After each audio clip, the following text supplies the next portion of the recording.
Alicia sat in the corner of her dorm room, staring at a photograph pinned to her corkboard. It was a candid shot of her and David, taken during a campus photography contest the year before. In the picture, David was mid-laugh, his arm slung casually over her shoulder, while Alicia was gazing at him with a look she thought she had successfully hidden from the world. She traced the edges of the photo with her finger, her chest tightening. It was one of the happiest moments of her life, but also the most painful. She sighed, pulling out her journal. Some loves aren't meant to be shared. They're meant to stay in the shadows. A quiet symphony only the heart can hear. Alicia had always been a dreamer. Growing up in the sleepy town of Wellingham, she spent her childhood weaving stories in her mind. While other kids played outside, Alicia would sit by the window with her notebook, sketching out characters and crafting imaginary worlds. Her parents, both avid readers, nurtured her creativity, but worried about her reserved nature.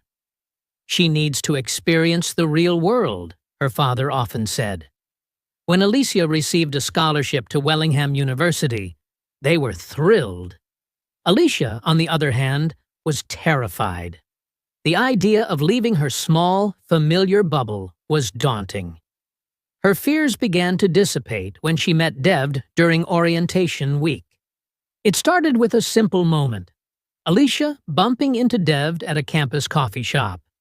She had been balancing her books and a cup of tea when he stepped out of line, colliding with her. "Whoa, sorry," Dev exclaimed, steadying her with a firm grip. "It's okay," Alicia mumbled, her cheeks burning. He noticed the book in her hand, The Great Gatsby. "A classic," he said, grinning. "Fitzgerald's one of my favorites."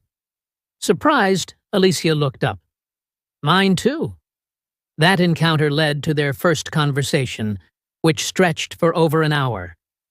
By the end of it, David had invited Alicia to join his photography club, and Alicia, intrigued by his infectious energy, agreed. The months that followed were some of the best of Alicia's life. She and David quickly became inseparable. They spent hours exploring the city, with David capturing moments through his lens while Alicia observed from the sidelines. But as their friendship grew, so did Alicia's feelings for him. She found herself drawn to his laughter, his kindness, and the way he saw beauty in the mundane. One evening, while watching a movie in David's dorm, Alicia found herself mesmerized by the way the flickering light danced across his face. She wanted to tell him how she felt, but couldn't bring herself to ruin the fragile harmony of their friendship. Instead, she buried her feelings, telling herself it was enough to be by his side. Ella's arrival was like a storm, sudden and impossible to ignore. She was a transfer student in the music department, and her talent was the talk of the campus. David noticed her immediately. "Have you seen Ella perform?" he asked Alicia one afternoon. "She's incredible."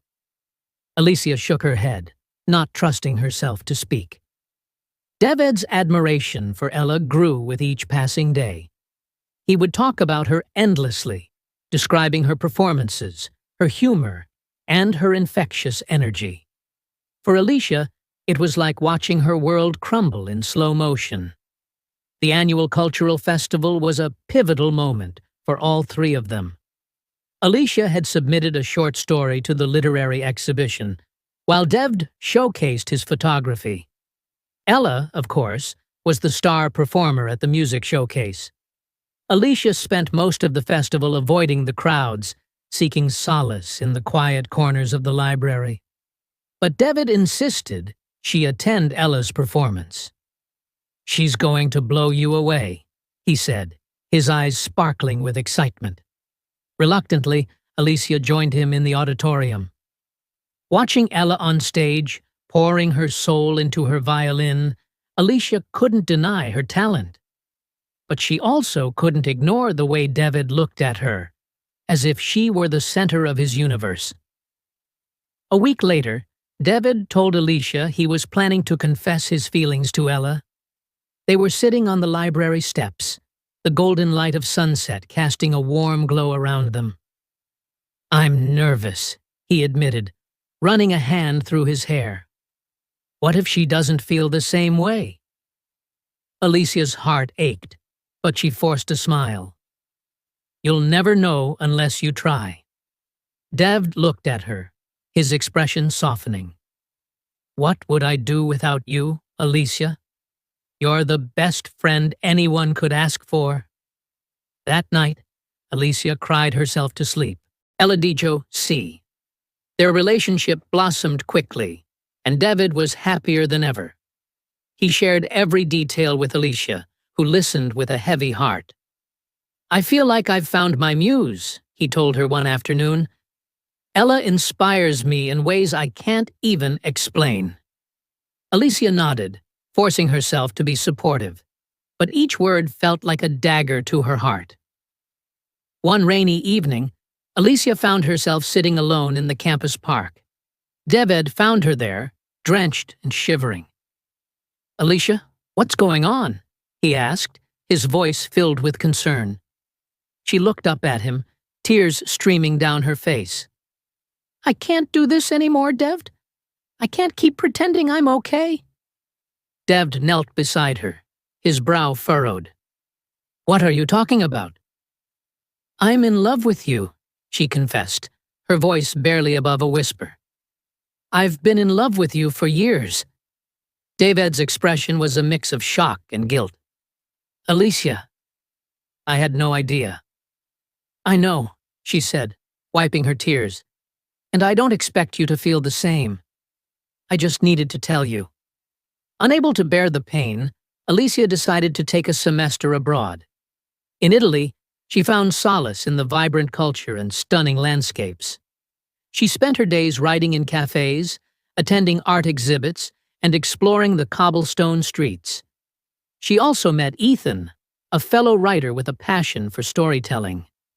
Their shared love for literature brought them closer, and for the first time, Alicia felt the possibility of moving on. When Alicia returned, she was a changed person. At a mutual friend's party, she ran into David and Ella. "I missed you," David said, his voice tinged with regret. "I missed you too," Alicia replied, her heart lighter than she expected. Months later, Alicia published her first book, a collection of poems inspired by her journey. At the book launch, Ethan stood by her side, his presence a reminder that love could be found in unexpected places. As she signed copies of her book, Alicia felt a sense of closure. Her love for David had shaped her, but it no longer defined her. She had found her own symphony, a melody of resilience, self-discovery, and hope.